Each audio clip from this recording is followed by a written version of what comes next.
Vaccine के लिए पैसे नहीं, लेकिन सोशल मीडिया पर अजीत पवार की छवि चमकाने के लिए 6 करोड़ फूकने को तैयार है उद्धव सरकार। इसी उद्धव सरकार ने हाल ही में एमएलए हॉस्टल के निर्माण के लिए निकाला था 900 करोड़ रुपयों का टेंडर। लेकिन जब बात ऑक्सीजन और वैक्सीन की आती है तो उद्धव झोला उठाकर केंद्र के पास सब्सिडी की मांग करने पहुंच जाते हैं। TFI पर आपका स्वागत है और मैं विक्रांत थर्डक आपको बताऊंगा कि वैक्सीन और ऑक्सीजन के अलावा उद्धव सरकार के पास और किसी चीज के लिए फिलहाल पैसों की कोई कमी नहीं दिखाई देती।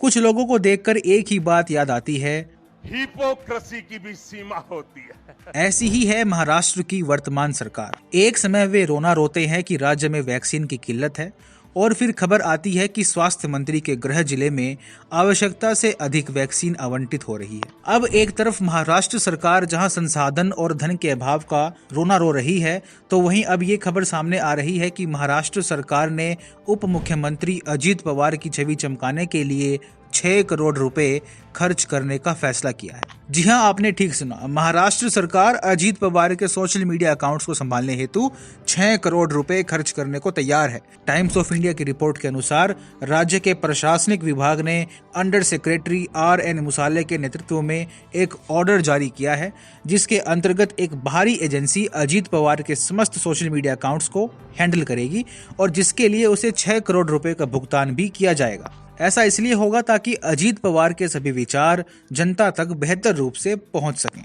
इससे स्पष्ट होता है कि महाराष्ट्र सरकार में भ्रष्टाचार की कोई सीमा नहीं।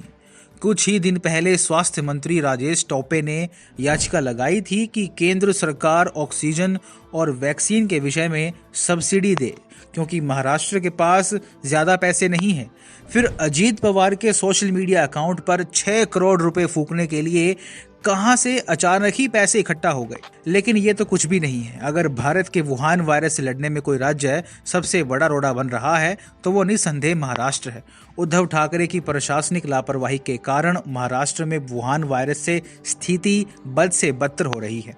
महाराष्ट्र में एक तरफ उद्धव ठाकरे वैक्सीन की कमी को लेकर केंद्र पर आरोप मढ़ते हैं, तो वहीं दूसरी ओर उन्हीं के स्वास्थ्य मंत्री अपने क्षेत्र को जरूरत से ज्यादा वैक्सीन प्रदान कर रहे हैं, बाकी क्षेत्रों की आपूर्ति जाए तेल लेने। उदाहरण के लिए इंडियन एक्सप्रेस की ये रिपोर्ट देख लीजिए, जिसके अनुसार स्वास्थ्य मंत्री राजेश टोपे जिस जलना जिले से हैं, वहां पर इस समय कुछ 17,000 टीकों की आवश्यकता है। हालांकि राज्य के आंकड़ों के अनुसार जलना को 73,000 टीके प्रदान किए गए हैं, जो जलना के कोटे से लगभग 60,000 ज्यादा है। उद्धव सरकार कोरोना के दौरान लगातार पैसों की फिजूल खर्ची को लेकर खबरों में बनी हुई है। पिछले दिनों ही यह खबर सामने आई थी कि महाराष्ट्र के लोक निर्माण विभाग ने 900 करोड़ रुपए की लागत से नरीमन पॉइंट पर एमएलए हॉस्टल मनोरा के पुनर्विकास के लिए टेंडर को आमंत्रित किया है। करोड़ों की लागत से बन रहे इस प्रोजेक्ट में छत, meeting room, conference hall, MLA के अतिथियों के लिए प्रतीक्षालय, एक कैंटीन, एक किराने की दुकान, एक सैलून, दुकानें, डिस्पेंसरी